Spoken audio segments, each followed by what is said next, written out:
Hello student, good evening everyone and welcome back on my YouTube channel Bharat foundation classes. So student, last class में हम लोगों ने nucleus के बारे में देखा था कि न्यूक्लियस कैसा होता है, कहाँ होता है और उसके कितने पार्ट हैं। न्यूक्लियस के बेसिकली 4 पार्ट होते हैं और न्यूक्लियस को हम लोग क्या बोलते हैं, जैसे हमारा जो ब्रेन क्या है कंट्रोल हाउस है, तो उसी तरह सेल के अंदर जो कंट्रोल हाउस है उसको हम लोग बोलते हैं न्यूक्लियस।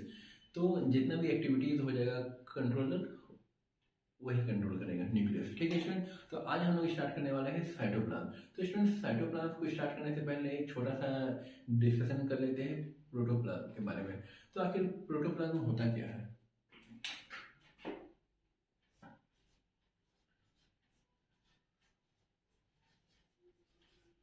तो प्रोटोप्लाज्म स्टूडेंट होता क्या है कि जितने भी सेल ऑर्गेनिल्स हैं, ठीक है स्टूडेंट, जितने भी कंपोनेंट होंगे सेल के,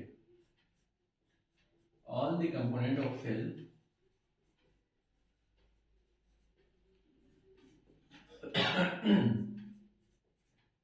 इंक्लूडिंग प्लाज्मा मेम्ब्रेन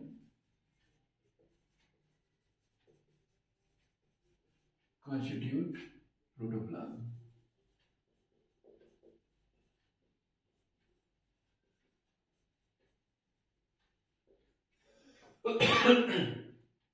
तो इसमें जितने भी कंपोनेंट होंगे सेल के, ठीक है, इंक्लूडिंग प्लाज्मा मेम्ब्रेन जो आउटर मोस्ट कवरिंग भी है, ठीक है ना, सेल का, उसको मिला करके हम लोग बोलते हैं प्रोटोप्लाज्म है।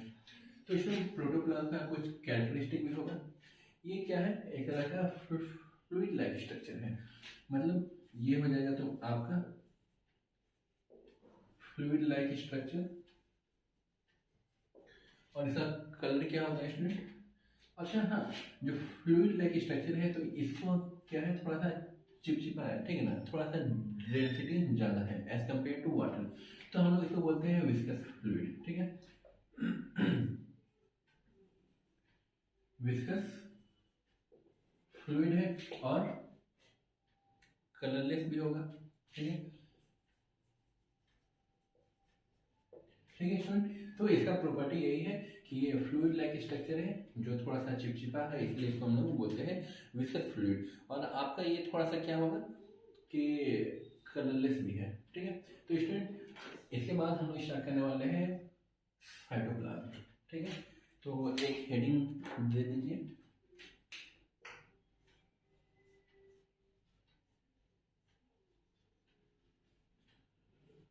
तो स्टूडेंट, साइटोप्लाज्म है क्या चीज? तो साइटो का मतलब होता है सेल और प्लाज्म का मतलब हो गया प्लाज्मा, ठीक है। तो जो प्रोटोप्लाज्म जो न्यूक्लियस के सराउंडिंग में होंगे उसे ही कहेंगे हम लोग। हालांकि इसको हम लोग 2-3 तरीके से डिफाइन कर सकते हैं, आइए एक एक करके हम लोग देखते हैं। पहला हो जाएगा कि प्रोटोप्लाज्म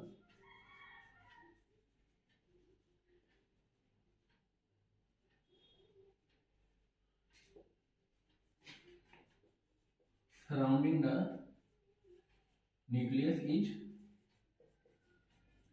साइटोप्लाज्म, ठीक है स्टूडेंट। न्यूक्लियस के चारों तरफ जो भी प्रोटोप्लाज्म है वो होगा साइटोप्लाज्म। इसका दूसरा क्या कर सकते हैं, fluid field space between.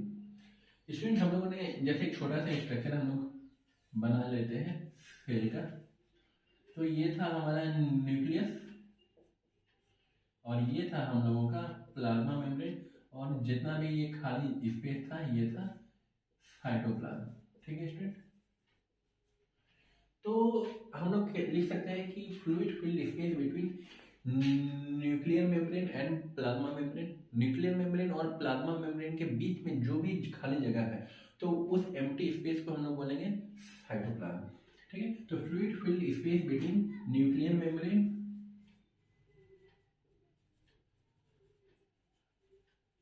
Student अगर आप एग्जाम में न्यूक्लियर मेम्ब्रेन की जगह न्यूक्लियस भी लिखेंगे तो वो भी सही है, ठीक है। तो हालांकि ये एक इटसेल्फ एक न्यूक्लियस का पार्ट है, ठीक है। Outer most covering of nucleus is nuclear membrane, nuclear membrane and plasma membrane, ठीक है स्टूडेंट। अब इसका कुछ कैरेक्टरिस्टिक हम लोग देख लेते हैं। जैसा कि हम लोगों ने लिखा कि विस्कस फ्लूइड है, ठीक है। तो इसका भी स्ट्रक्चर कुछ खास इससे कुछ अलग होगा नहीं, ठीक है स्टूडेंट। तो ये क्या होगा, मेड अप ऑफ वाटर। तो वाटर में क्या होगा स्टूडेंट, 80% वाटर रहेगा और एंड विस्कस फ्लूइड, थोड़ा सा चिपचिपा गाढ़ा फ्लूइड होगा, ठीक है ना। जैसे हमारा ब्लड भी क्या है, विस्कस फ्लूइड है। विस्कस फ्लूइड एक एग्जांपल, सॉलिड एग्जांपल अभी माइंड में आया है, जैसे जैम वगैरह होता है ना स्टूडेंट, तो जैम वगैरह भी इसी कैटेगरी में आएगा, ठीक है ना, विस्कस फ्लूइड में। तो स्टूडेंट ये किस चीज का बना हुआ रहता है, 80% आपका वाटर का बना हुआ है और थोड़ा सा विस्कस फ्लूइड है, ठीक है। तो विस्कस फ्लूइड में आप लोग ब्रैकेट में लिख सकते हैं स्टूडेंट स्टिकी फ्लूइड है। स्टूडेंट लास्ट क्लास में हम लोगों ने डिस्कस किया था कि ये जो साइटोप्लाज्म है, ठीक है ना स्टूडेंट, इस साइटोप्लाज्म जो है ये स्टैटिक नहीं है, मतलब थोड़ा सा डायनामिज्म आएगा इसमें। तो डायनामिक होने के कारण क्या है, ये थोड़ा थोड़ा क्या करता है, धीरे धीरे मूव भी कर रहा होता है, ठीक है ना, अराउंड द न्यूक्लियस। तो वो जो मूव कर रहा होता है उसको बोलते हैं हम लोग साइक्लोसिस, और ये जो मूव कर रहा होता है ये क्लॉकवाइज में मूव करता है, ठीक है। तो इस जैसे घड़ी का जो हैंड होता है तो वो इस वे में मूव कर रहा होता है स्टूडेंट, तो इस डायरेक्शन में अगर मूव कर रहा होता है तो उसको कहेंगे हम लोग क्लॉकवाइज। अगर उसके अपोजिट मूव कर रहा होगा तो उसको कहते हैं हम लोग एंटी क्लॉकवाइज। तो यहाँ पे जो मूवमेंट होगा वो होगा क्लॉकवाइज डायरेक्शन में, ठीक है। यहाँ पे इसका डेफिनेशन है ये दो, और ये इसका प्रॉपर्टी है। तो स्टूडेंट साइटोप्लाज्म का अभी क्या होता है, मूवमेंट ऑफ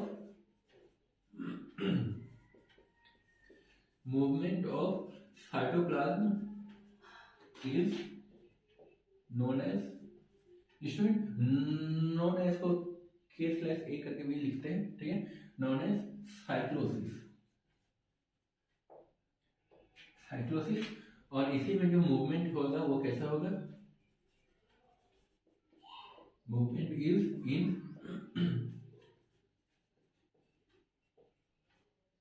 क्लॉकवाइज, मतलब इस वे में मूव करेगा, ठीक है स्टूडेंट, क्लॉकवाइज डायरेक्शन, ठीक है स्टूडेंट। आप लोग यहाँ तक नोट डाउन कर लीजिए। इसके बाद हम लोग देखेंगे सेल ऑर्गेनिल्स कौन कौन सा हम लोगों को स्टडी करना है, ठीक है स्टूडेंट, इसको जल्दी से नोट डाउन कर लीजिए।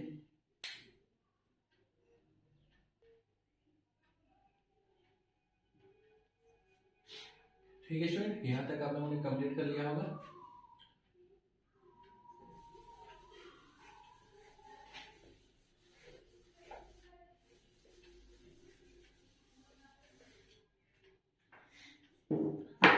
स्टूडेंट इसके बाद हम लोग, ये हो गया आपका 3 पॉइंट, ये दोनों तो एक ही कंसिडर करेंगे डेफिनेशन का, ये किस चीज़ का बना हुआ है। और हाँ 80% ये है, और जो बाकी 20% है उसमें आपका प्रोटीन आ जाएगा, कार्बोहाइड्रेट आ जाएगा, फैट्स वगैरह आ जाएगा, सब कुछ आ जाएगा, ठीक है। तो मूवमेंट ऑफ साइटोप्लाज्म ये भी हम लोगों ने देख लिया, और ये कौन से डायरेक्शन में है, क्लॉकवाइज है। इसमें स्टूडेंट 2-3 बातें और हैं, इसमें बहुत सारा सेल ऑर्गेनिल्स है, ठीक है ना। सेल ऑर्गेनिल्स जो है वो इसी में क्या हो रहा है, फ्लोट कर रहा होता है, ठीक है, क्योंकि ये मूव कर रहा है साइक्लोसिस इन क्लॉकवाइज डायरेक्शन। तो इसके अंदर जितने भी ऑर्गेनिल्स होंगे वो भी मूव करेंगे इसके साथ, ठीक है।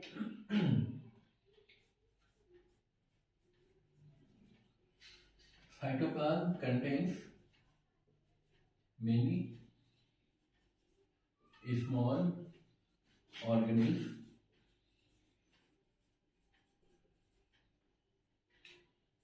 और उसको क्या कहते हैं student, cytoplasmic organelles.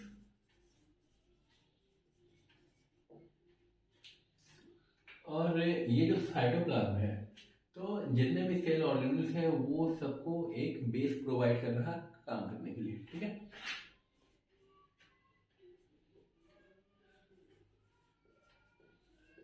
It provide a base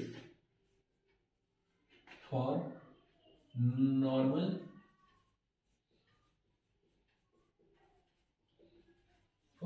functioning of all the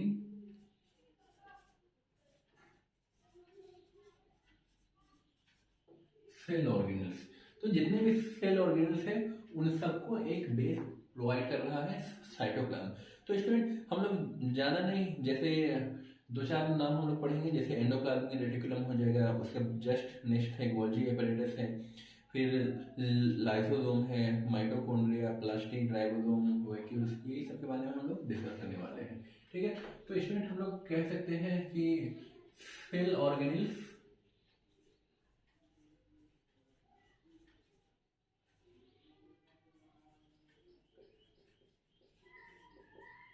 consist of endoplasmic reticulum.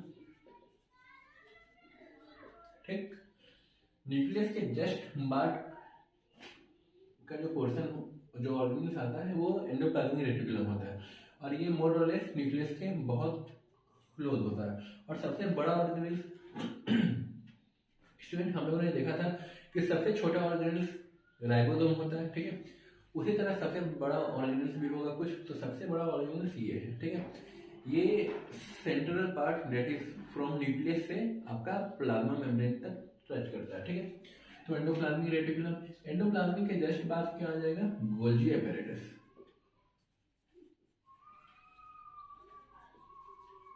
Golgi apparatus, इसके बाद आ जाएगा आपका लाइसोसोम, जिसको हम लोग सोसाइटल बैग भी बोलते हैं। लाइसोसोम के बाद आ जाएगा आपका माइटोकॉन्ड्रिया आ जाएगा। माइटोकॉन्ड्रिया के बाद स्टूडेंट क्या आ जाएगा, endoplasmic reticulum, Golgi apparatus, lysosome, mitochondria, और माइटोकॉन्ड्रिया के बाद आ जाएगा स्टूडेंट राइबोसोम, को भी लिख लेते हैं हम लोग राइबोसोम। और एक पोर्शन होता है जो प्लांट में होता है जो एनिमल में नहीं होता है। ठीक है ना, क्या होता है स्टूडेंट, वो हो जाएगा प्लास्टिक, और एक प्लांट में होता है और एनिमल में भी होता है, लेकिन उसका जो नंबरिंग है वो वेरी करता है, वो हो जाएगा वैक्यूल्स। ठीक है स्टूडेंट, और भी बहुत सारे हैं, लेकिन हम लोग आई गेस हम लोगों को इतना ही पढ़ना होगा। ठीक है स्टूडेंट, यहाँ तक आप लोग नोट डाउन करिए, हम लोग उसके बाद एक एक करके डिस्कस करेंगे। ठीक है,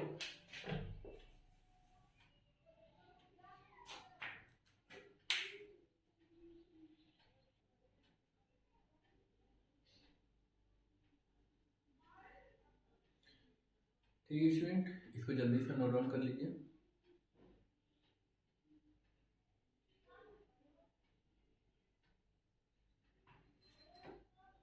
ठीक है स्टूडेंट,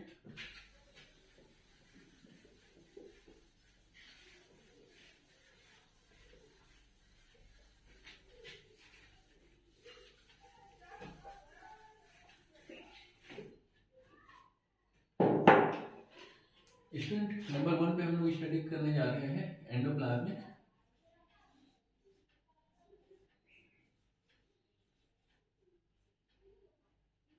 रेटिकुलम।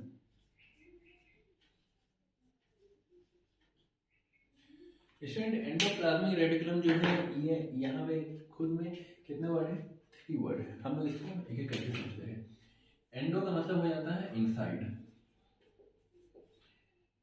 प्लाज्मिक का मतलब हो जाता है प्लाज्मा मेम्ब्रेन, और रेटिकुलम का मतलब होता है नेटवर्क। ठीक है, नेटवर्क है मतलब कि बहुत ही कॉम्प्लिकेटेड स्ट्रक्चर होगा, कॉम्प्लेक्स स्ट्रक्चर होगा। नेटवर्क मतलब रोड लाइक स्ट्रक्चर होगा, जो बहुत बिजी रोड होता है उस टाइप का होगा, और ये प्लाज्मा मेम्ब्रेन के अंदर में होगा। ठीक है स्टूडेंट, तो आइए हम लोग एक स्ट्रक्चर इसका बना लेते हैं। अच्छा, स्ट्रक्चर का भी जरूरत नहीं है, तो स्टूडेंट इसके बारे में दो चार बात हम लोग लिखते हैं। पहले नेटवर्क तो हम लोगों ने लिख दिया। नेटवर्क किस चीज का है, नेटवर्क रोड वगैरह का तो नहीं होगा, गिट्टी बालू सीमेंट का भी नहीं होगा, तो ये नेटवर्क किस चीज का होगा, हमारे सेल के अंदर ट्यूब्यूल का होगा। ठीक है, it is a complex network of tubule. ठीक है, ये कॉम्प्लेक्स नेटवर्क है ट्यूब्यूल का। ठीक है स्टूडेंट, और ये सबसे बड़ा ऑर्गेनल था, अभी थोड़ी देर पहले ही हम लोगों ने देखे थे। इट इज द बिगेस्ट या largest, it is the largest cell organism, largest cell organism का मतलब हो जाएगा कि स्टार्टिंग फ्रॉम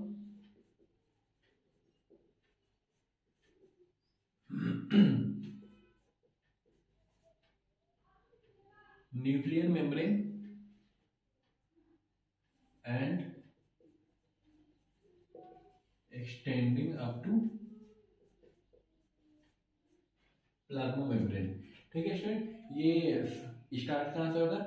न्यूक्लियर मेम्ब्रेन से, और इसका खत्म कहाँ होगा? प्लाज्मा मेम्ब्रेन में। और स्टूडेंट इसके ऊपर एक क्वेश्चन और आता है कि अगर क्वेश्चन आ जाएगा कि एंडोप्लाज्मिक रेटिकुलम को डिस्क्राइब करना है 4 या 5 सेंटेंस में, तो आप लोग ये लिख सकते हैं। और कुछ कुछ सेल ऑर्गेन्स होते हैं जैसे कि हम लोगों ने न्यूक्लियस को देखा था, वो क्या था? डबल मेम्ब्रेनस स्ट्रक्चर था। उसी तरह ये भी कुछ ना कुछ स्ट्रक्चर होगा, या तो सिंगल होगा या डबल मेम्ब्रेन होगा। तो स्टूडेंट ये जो है ये आपका सिंगल मेम्ब्रेनस स्ट्रक्चर है। ठीक है स्टूडेंट, सिंगल मेम्ब्रेनस स्ट्रक्चर है। आइए स्टूडेंट इसका हम लोग एक स्ट्रक्चर बना लेते हैं। तो स्टूडेंट इसका जो स्ट्रक्चर बनेगा वो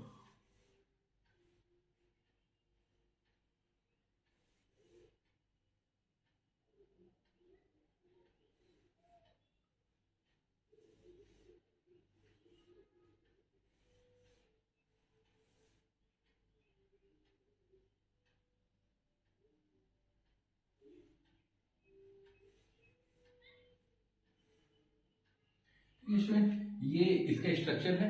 ठीक है, रोड लाइक स्ट्रक्चर है, और ये क्या है? इंटरकनेक्शन है ट्यूब्यूल से। ठीक है स्टूडेंट, और इसके बाद क्या होता है कि कहीं कहीं पे आपको देखने को मिलेगा, जैसे यहाँ पे क्या है, एक मिनट स्टूडेंट इसको थोड़ा सा रब कर रहे हैं।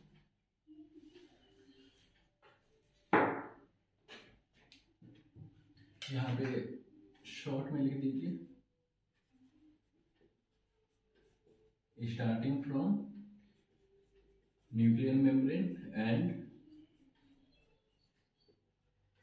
extending up to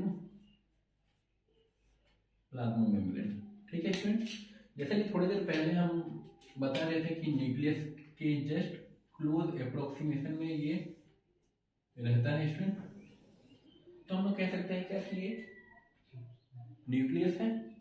न्यूक्लियस है तो ये आपका डबल मेम्ब्रेनस स्ट्रक्चर होगा। इसमें डबल मेम्ब्रेनस स्ट्रक्चर होगा तो यहाँ पे हम लोगों ने देखा था स्टूडेंट, इसको इस टाइप से बना सकते हैं। तो स्टूडेंट यहाँ पे हम लोगों ने ऑब्जर्व किया था कि यहाँ पे न्यूक्लियस है तो यहाँ पे राइबोसोम बनते हैं। ठीक है ना स्टूडेंट, तो ये राइबोसोम क्या होते हैं कि यहाँ पे न्यूक्लियर पोर्स वगैरह प्रेजेंट है। न्यूक्लियर पोर्स अगर प्रेजेंट है तो ये राइबोसोम क्या होते हैं स्टूडेंट? ये यहाँ पे आएंगे, फिर यहाँ पर, फिर ये इसके पास भी आएंगे, इसके पास भी आएंगे, तो वो सबके पास जाएंगे। तो ये पोर्स से क्या होते हैं? राइबोसोम यहाँ पे आ जाते हैं। ठीक है ना स्टूडेंट, तो जहाँ पे राइबोसोम मिलेंगे, राइबोसोम यहाँ है, इसके बाद क्या होगा? इसी के क्लोज अप्रोक्सीमेशन में आपका गोल्जी अपरेटस होता है। कभी कभी क्या होता है कि यहाँ से राइबोसोम उठ के वहाँ पे भी पहुँच सकते हैं, लेकिन अभी वहाँ पहुँचना नहीं है। यहाँ पे हम लोगों को समझना है कि यहाँ पे राइबोसोम बन गया, राइबोसोम बन गया तो ये न्यूक्लियर पोर के थ्रू क्या हुआ? एंडोप्लाज्मिक रेटिकुलम में आ गया। एंडोप्लाज्मिक रेटिकुलम में आ जाने के बाद क्या होता है कि यहाँ पे राइबोसोम, इसका जो स्ट्रक्चर है, इसका जो सरफेस है, पहले क्या था? स्मूथ था। ठीक है, राइबोसोम नहीं आने से पहले। अब क्या आ गया? राइबोसोम आ गया। तो राइबोसोम जहाँ पे मिलेगा तो उस राइबोसोम, उस एंडोप्लाज्मिक रेटिकुलम को कहेंगे हम लोग RER। आर का मतलब हो जाता है रफ। ठीक है स्टूडेंट, रफ एंडोप्लाज्मिक रेटिकुलम, और इस वाले पोर्शन में राइबोसोम नहीं मिल रहा है तो हम लोग इसको कहेंगे SER, मतलब ये क्या हो जाएगा, स्मूथ। स्मूथ का मतलब हो जाएगा कि उसको हम लोग छू के देखेंगे तो उसका जो सरफेस है वो स्मूथ होगा और ये रफ होगा। स्टूडेंट जैसा कि हम लोगों ने देखा था कि राइबोसोम जहाँ पे रहते हैं, सॉरी, राइबोसोम का फंक्शन क्या है, राइबोसोम का जो काम होता है वो होता है प्रोटीन को सिंथेसाइज करना, ठीक है। तो यहाँ वाला जो RER होगा, रफ एंडोप्लाज्मिक रेटिकुलम, तो ये क्या करेगा स्टूडेंट, सिंथेसाइज प्रोटीन, ठीक है स्टूडेंट, ये प्रोटीन को सिंथेसाइज करेगा और ये सिंथेसाइज क्या करेगा,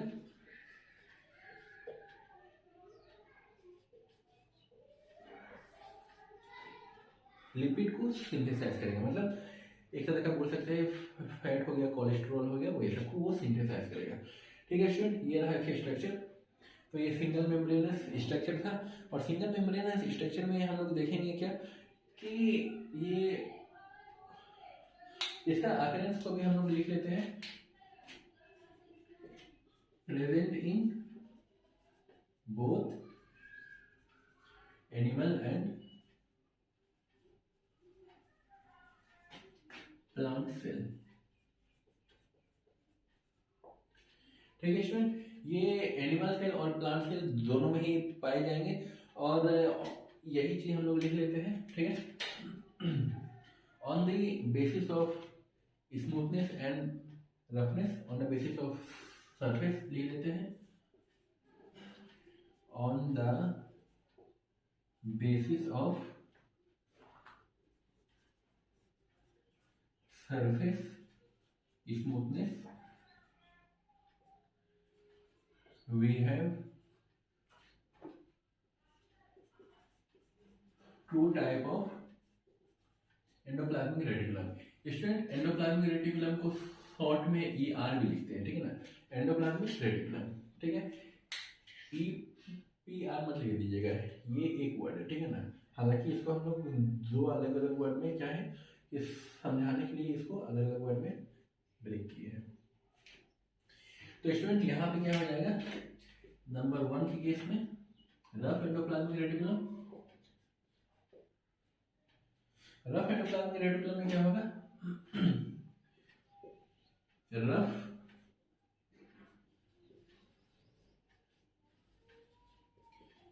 due to the presence of ribosome,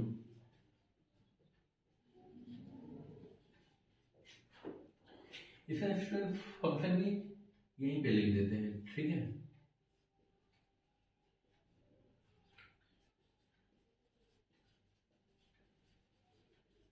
to synthesise proteins, ठीक है स्टूडेंट, क्योंकि राइबोसोम खुद किस चीज का बना हुआ है, RNA और प्रोटीन का। विजिबल हाँ आ ही जाएगा। और दूसरा student SER, smooth due to absence of ribosome,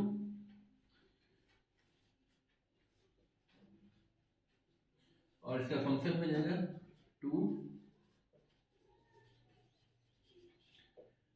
synthesise lipid, ठीक है स्टूडेंट।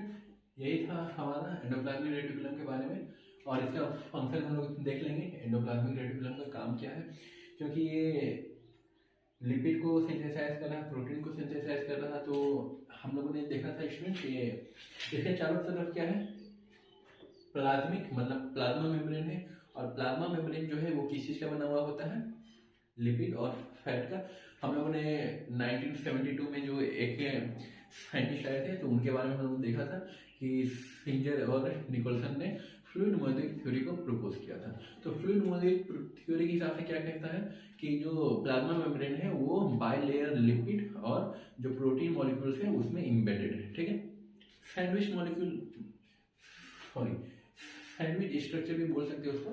तो अच्छा, पहले आप लोग इतना नोट डाउन कर लीजिए, उसके बाद हम लोग उस पर भी डिस्कस करेंगे।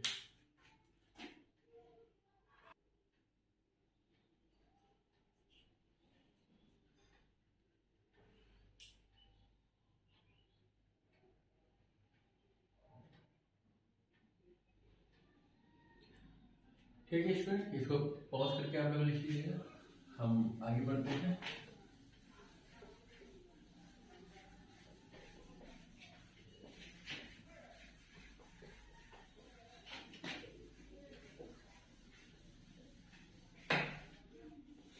स्टूडेंट इसके बाद हम लोग को पढ़ना है इसका फंक्शन क्या क्या है, ठीक है।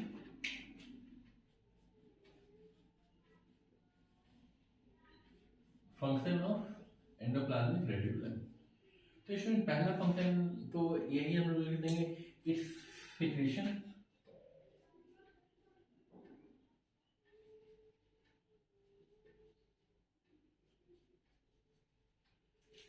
helps in the formation of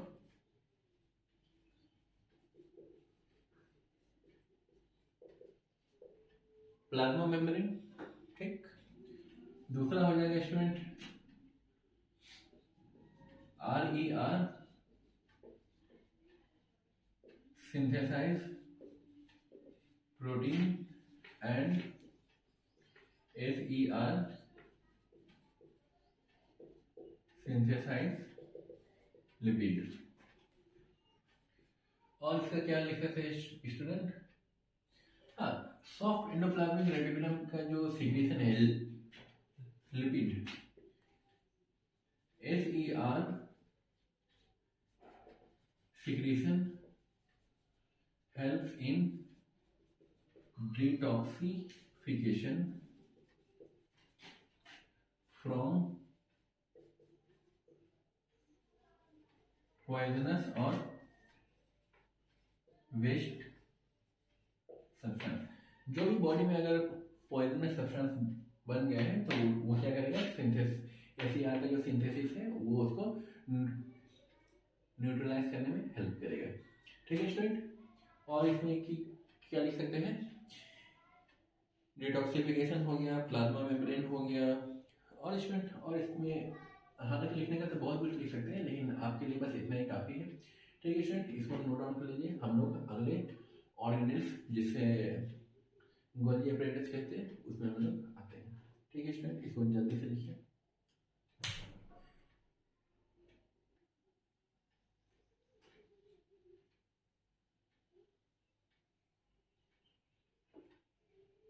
ठीक है स्टूडेंट,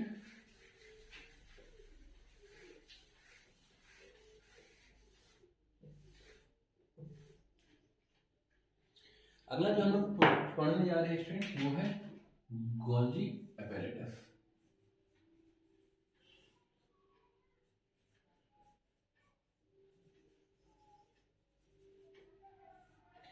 स्टूडेंट गोल्गी अपैरेटस होता क्या है, तो सबसे पहला बात तो इसमें ये लिखना है कि गोल्गी अपैरेटस को सबसे पहली बार किसने देखा था, या हम लोग कह सकते हैं सबसे पहली बार किसने डिस्कवर किया था। तो एक साइंटिस्ट का नाम था कैमिलो गोल्जी, ठीक है ना स्टूडेंट, उसी ने इस गोल्जी अपैरेटस को डिस्कवर किया था। तो हम लोग लिख देंगे उसका बारे में, गोल्जी अपैरेटस। पहला पॉइंट पहला पॉइंट जो हो जाएगा वो हो जाएगा वही डिस्कवर्ड बाय कैमिलो गोल्जी, ठीक है स्टूडेंट। और इसका जो स्ट्रक्चर होता है वो होता कैसा है, ये इसका जो अरेंजमेंट है, सबसे पहली बात तो ये दिखता कैसा है स्टूडेंट, ये मान लीजिए न्यूक्लियस है, ठीक है स्टूडेंट। जो गोल्जी होगा वो कुछ इस टाइप का होगा,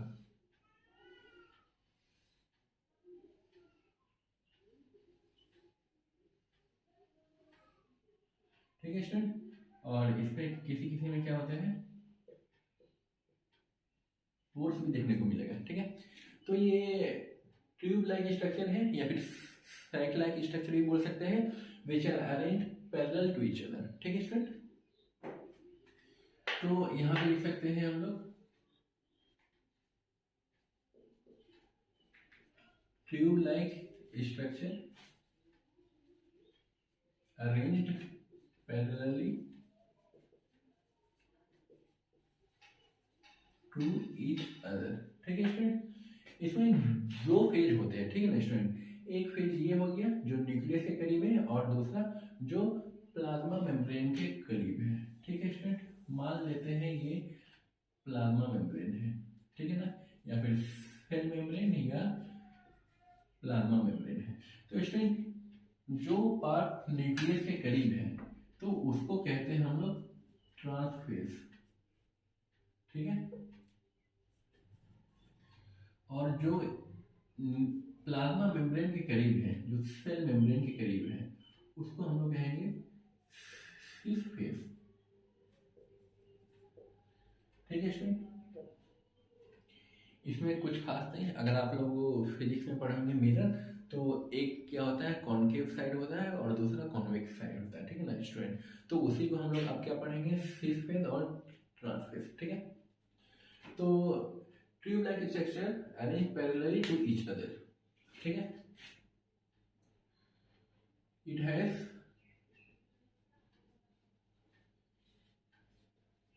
टू फेज, पहला हो जाएगा क्या, ट्रांस, और दूसरा हो जाएगा सिस।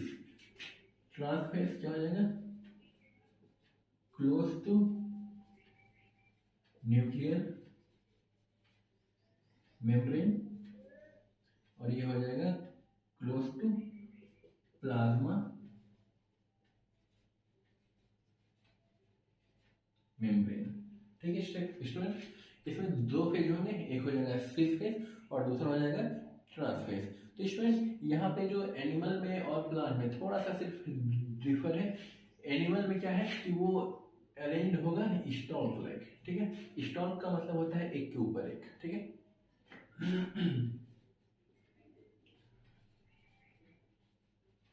इन animal cell,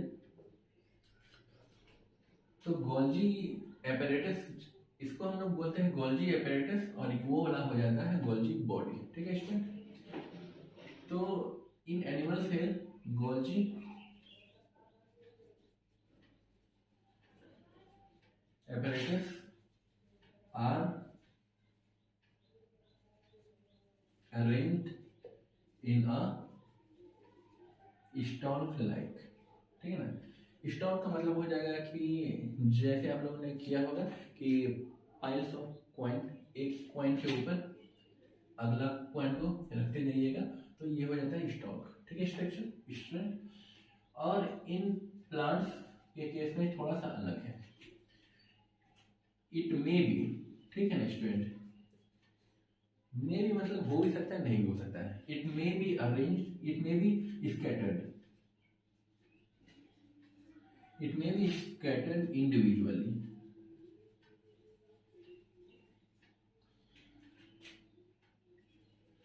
and so it is also known as, student, plant में जो गोल्जी एपरेटस है उसको हम लोग डिक्टियोजोम भी कहते हैं, ठीक है ना। ये also known as DIC, dictyosomes, ठीक है। क्योंकि ये बहुत सारे क्या है, स्कैटर्ड वे में मिलेंगे। कोई यहाँ मिल सकता है, कोई यहाँ, कोई यहाँ, कोई यहाँ, कहीं पे भी स्कैटर्ड फॉर्म मिलेगा। तो स्टूडेंट, यहाँ तक आप लोग इसको नोट डाउन कर लीजिए। इसमें और तो बताने लायक कुछ है नहीं। और हाँ, ये पिछले लेक्चर में हम लोगों ने देखा था कि जैसे एंडोप्लाज्मिक रेटिकुलम को हम थोड़ी देर के लिए यहाँ पे बना दे रहे हैं, ठीक है स्टूडेंट। तो एंडोप्लाज्मिक रेटिकुलम और इसके बीच में क्या होता है, कभी कभी क्या होता है स्टूडेंट, ये दोनों आपस में बहुत करीब आ जाते हैं, ठीक है ना। बहुत करीब आ जाने की वजह से क्या होता है कि एंडोप्लाज्मिक रेटिकुलम का कुछ पार्ट और गोल्जी एपरेटस का कुछ पार्ट क्या होता है, टच कर जाता है। टच अगर कर जाएगा तो क्या होगा कि इसका जो भी प्रोडक्ट है, जो भी चीज़ सिंथेसाइज कर रहा है, बेसिकली वो प्रोटीन और क्या है, फैट को सिंथेसाइज कर रहा है, तो वही प्रोटीन और फैट क्या होता है, एंडोप्लाज्मिक रेटिकुलम से उठ के यहाँ पे आ जाते हैं, और इसके यहाँ पे आ जाने के बाद क्या करता है, वो उसको पोस्ट ट्रांसलेशनल एक्टिविटीज में इन्वॉल्व कर लेता है। तो ये क्वेश्चन आता है कि जो प्रोटीन और जो लिपिड है उसका पोस्ट ट्रांसलेशनल सिंथेसिस कहाँ होता है, तो सिंथेसिस यहाँ होता है, पोस्ट ट्रांसलेशनल सिंथेसिस गोल्जी में होता है। ठीक है ना स्टूडेंट, ये क्वेश्चन काफ़ी बार स्टूडेंट तक जल्दी भी हो जाती है। तो सिंथेसिस होगा एंडोप्लाज्मिक में, लेकिन पोस्ट ट्रांसलेशनल एक्टिविटीज होगा आपका गोल्जी में। ठीक है, तो स्टूडेंट यहाँ पे लिख लीजिए, Golgi is in close approximation with endoplasmic reticulum, so sometime endoplasmic reticulum product moved to Golgi body। ठीक है स्टूडेंट, तो गोल्जी बॉडी में मूव कर जाते हैं। ठीक है स्टूडेंट, यहाँ तक लिखिए, इसमें बस इतना लिखना था। इसका नाम याद रखिएगा, ये कैमिलो गोल्जी ने सबसे पहली बार इसको डिस्कवर किया था, और ये अरेंज होते हैं पैरेलली। एनिमल से में गोल्जी बॉडी अरेंज होंगे स्टॉक लाइक में, और प्लांट में क्या होंगे, स्कैटर्ड होंगे, और प्लांट में इसको डिक्टियोजोम कहते हैं। ठीक है, और कहीं कहीं पे क्या होगा, गोल्जी अपैरेटस एंडोप्लाज्मिक रेटिकुलम के क्लोज अप्रोक्सीमेशन में रहेगा, इतना क्लोज में रहेगा कि वहाँ का जो प्रोडक्ट है वो इसमें आ सकता है। ठीक है स्टूडेंट, यहाँ तक नोट डाउन करिए, हम लोग आगे बढ़ेंगे।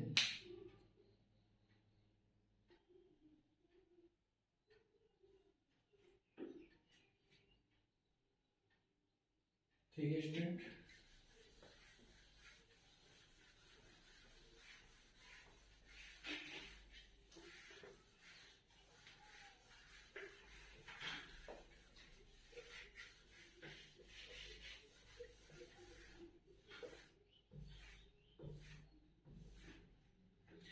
अगला स्टूडेंट इसमें हम लोग पढ़ेंगे कि इसका फंक्शन क्या क्या है।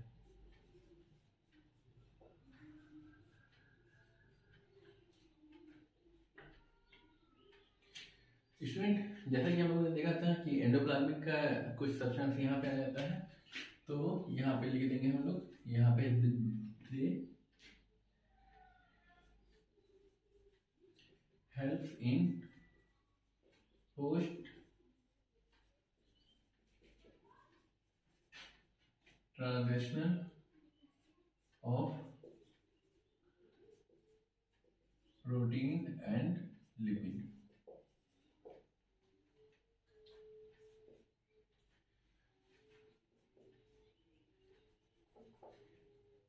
दे नहीं लिखिए, इट हेल्प्स इन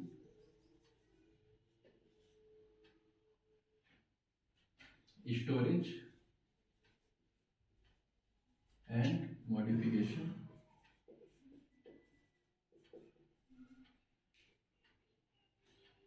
स्टूडेंट उस लाइन से बेहतर है कि आप इसी लाइन को लिखिए। ठीक ना, मॉडिफिकेशन का मतलब ही हो गया वही चीज। ठीक ना, it helps in storage and modification of protein and lipid received from endoplasmic reticulum. Student और क्या हेल्प कर सकता है, इट, क्योंकि ये लिपिड और प्रोटीन को क्या कर रहा है, मॉडिफाई कर रहा है, तो ये भी सेल मेम्ब्रेन को फॉर्मेशन में हेल्प करेगा। ठीक है,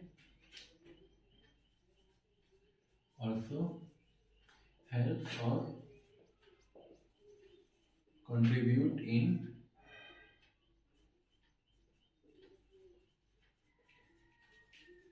cell membrane formation.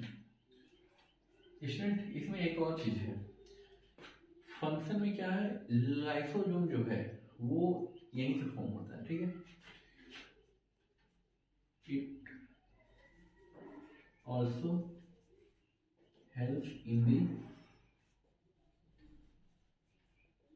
Formation of lysosome. ठीक है स्टूडेंट, जितने भी डाइजेस्टिव एंजाइम्स हैं वो सब क्या होगा, प्रोटीन और लिपिड से बनेंगे, और उसी प्रोटीन और लिपिड से जो भी डाइजेस्टिव एंजाइम बने हैं उसको क्या करेगा, वो छोटा छोटा वेसल्स में पैक कर देगा, और वही छोटा छोटा जो वेसल्स है उसको हम लोग लाइसोसोम बोलते हैं। लाइसोसोम में क्या होता है, डाइजेस्टिव एंजाइम ही तो होता है। ठीक है स्टूडेंट, यहाँ तक आप लोग नोट डाउन कर लीजिए, और तो इसमें कुछ खास है नहीं, इसका फंक्शन हो गया, हाँ सब कुछ हो गया। ठीक है स्टूडेंट, इसको नोट डाउन कर लीजिए, हम लोग आगे बढ़ेंगे। अगला हम लोग पढ़ेंगे इसी के बारे में, लाइसोसोम के बारे में।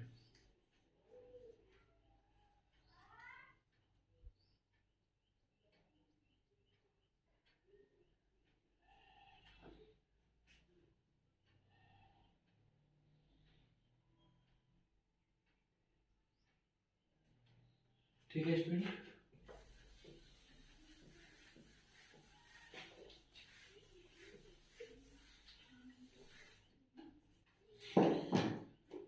हमारा जो थर्ड है और आज का लास्ट टॉपिक है, टाइम ज़्यादा हो जाएगा फिर, अगला है लाइसोसोम।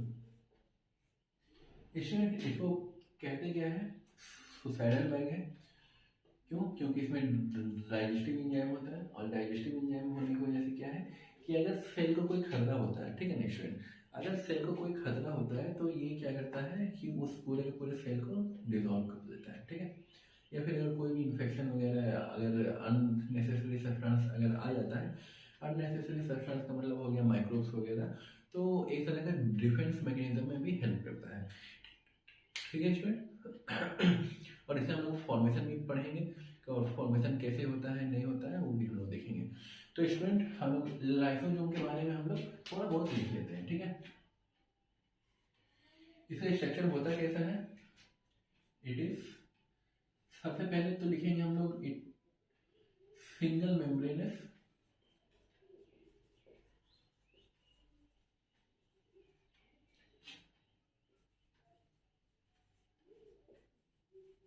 बाउंड स्ट्रक्चर, ठीक है। लाइसोसोम के बाहर में क्या होगा, सिर्फ एक ही मेम्ब्रेन होगा, ठीक है। दूसरा लिखते हैं हम लोग, it is a sac like, और स्टूडेंट सैक को ही हम लोग बोलते हैं बैग, ठीक है ना student. It is a sac like और bag like structure present with in plasma membrane, ठीक है।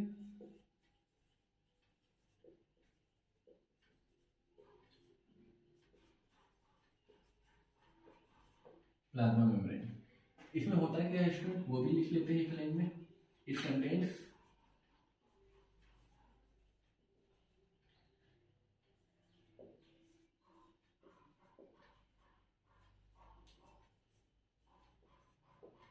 Digestive enzyme.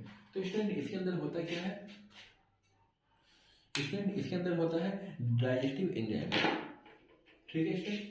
डाइजेस्टिव एंजाइम होने की वजह से क्या होता है कि इसको सुसाइडल बैग कहते हैं, क्योंकि ये पूरा का पूरा डाइजेस्टिव का मतलब क्या होता है कि किसी भी चीज को डाइजेस्ट करना। तो इस एंजाइम, ये एंजाइम करता है क्या, पूरा का पूरा सेल को डाइजेस्ट कर देता है, और यही वजह है कि इसको हम लोग सुसाइडल बैग भी कहते हैं। तो स्टूडेंट इसका जो फॉर्मेशन है, आई डोंट थिंक कि जरूरत होगी, क्योंकि इसका फॉर्मेशन स्कूल वगैरह में पूछता भी नहीं है। इसका फॉर्मेशन हम वर्बल फॉर्म में बता दे रहे हैं। तो पहले होता है क्या स्टूडेंट कि न्यूक्लियोलस में प्रोटीन बना, न्यूक्लियोलस का प्रोटीन कहाँ पे आ गया, एंडोप्लाज्मिक रेटिकुलम में, तो वहाँ क्या बन गया, rough endoplasmic reticulum. Rough endoplasmic reticulum से कहाँ पे आ गया, गोल्जी बॉडी पे, ठीक है, गोल्जी एपरेटस पे, क्योंकि एंडोप्लाज्मिक रेटिकुलम और जो गोल्जी बॉडी एपरेटस है वो बहुत क्लोज अप्रोक्सीमेशन में रहते हैं। तो कभी कभार हो जाता है कि एंडोप्लाज्मिक रेटिकुलम से राइबोसोम उठ के यहाँ पे आ जाए, ठीक है। और वही जो राइबोसोम का काम क्या है, प्रोटीन बनाना। तो ये भी क्या है, एक तरह का डाइजेस्टिव एंजाइम जो है, ये भी कुछ नहीं, एक प्रोटीनियस सब्सटेंस है।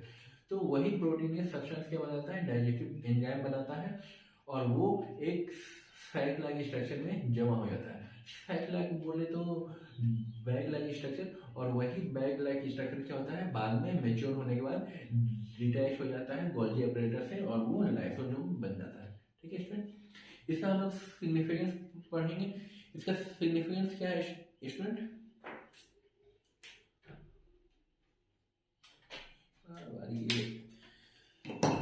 ये वाला उठ के आ जाता है आपसे।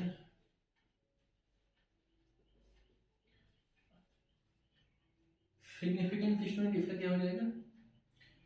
Since it contains digestive enzyme, it is also known as suicidal bag या फिर इसको हम लोग scavengers of cell भी कह सकते हैं, ठीक है ना स्टूडेंट? ये जो साइन है स्टूडेंट, इसको कहते हैं हम लोग सिंस, ठीक है ना स्टूडेंट? मैथ्स में हम अच्छे से डिस्कस करेंगे। तो सिंस इट कंटेन्स